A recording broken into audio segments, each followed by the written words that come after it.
It's me again, and today I just wanted to share some of my thoughts on the seemingly never-ending negotiations between the United States, five other countries, and Iran over the latter's nuclear program.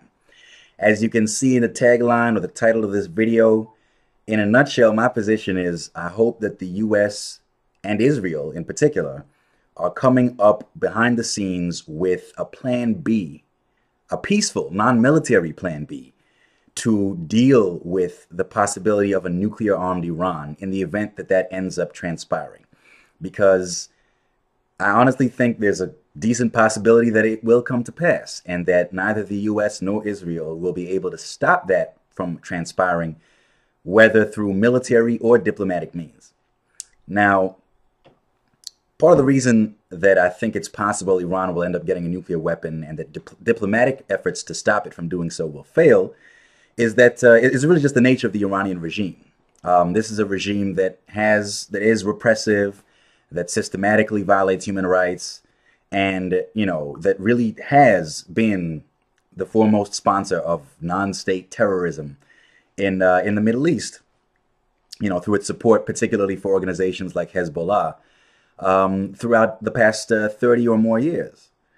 I mean, while I'm definitely not on board with a lot of the more hawkish commentators on U.S. foreign policy who it seems won't be satisfied unless the U.S. eventually goes to war with Iran to some degree, I do think that they have a point when they, point out the nature of the Iranian regime and, its hostility to Israel, its willingness to involve itself in the politics of surrounding states in a way that frequently is a force for instability, and so on. So I'm not of the view that the international community at large should be particularly trusting of the regime in Tehran. I think a lot of vigilance is needed here, and I think that it would be better for the Middle East and for the world if Iran did not ultimately get its hands on a nuclear weapon. So I applaud, in a general sense, these diplomatic efforts to prevent that outcome. However, a regime of that nature may not be deterred in the end from seeking a nuclear weapon. I've always suspected that the U.S. foreign policy since the turn of the century has been a big contributor to Iran's development of its nuclear program. Of course, Iran strenuously continues to deny that it is seeking to build nuclear weapons at all, but given the way the U.S., the Bush administration specifically, toppled the regimes in the countries immediately to Iran's west and east, namely in Iraq and Afghanistan, and the way that, Iran has been, ever since 2003, has been sandwiched between two countries that are basically U.S. client states, I wouldn't be surprised if the regime in Tehran does want to get its hands on nuclear weapons, if only to deter the United States from someday invading Iran and trying to topple the regime there. So, I wouldn't put it past the Iranians to be, dishonest on this front and to be trying to get their hands on a nuclear weapon. However, at the same time, I'm pretty convinced that military options are not very viable for preventing Iran from getting its hands on nukes either. The main reason is that this controversy has been going on for so long now, and in the public eye at that, that it's almost impossible to launch any kind of attack on Iran that would have the element of surprise. That advantage is gone.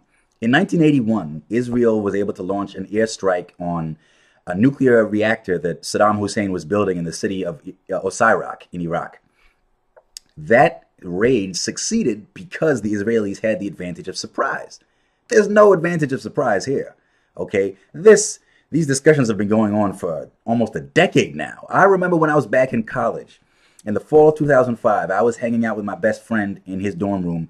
I had actually just walked into his room, and I remember him saying, he had his TV on, and he said he's the type who doesn't like preambles or greetings. So without saying hello, he just said, Iran's the next country that we're going to war with. And I said, how do you figure that? And he pointed to the screen, and there was Condoleezza Rice on the TV screen talking about the need to prevent Iran from getting a nuclear weapon. That was the fall of 2005.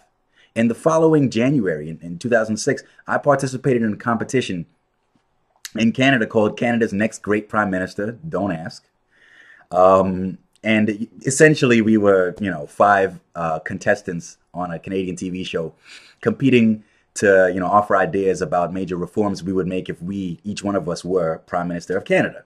One of the questions that we were asked was how we would deal with the emerging nuclear threat from Iran. That was in January 2006, 9 years later. It seems that the U.S. and the five other countries involved in the talks, as well as Iran and Israel, are still stuck in this never-ending trip to the dentist, as some would call it.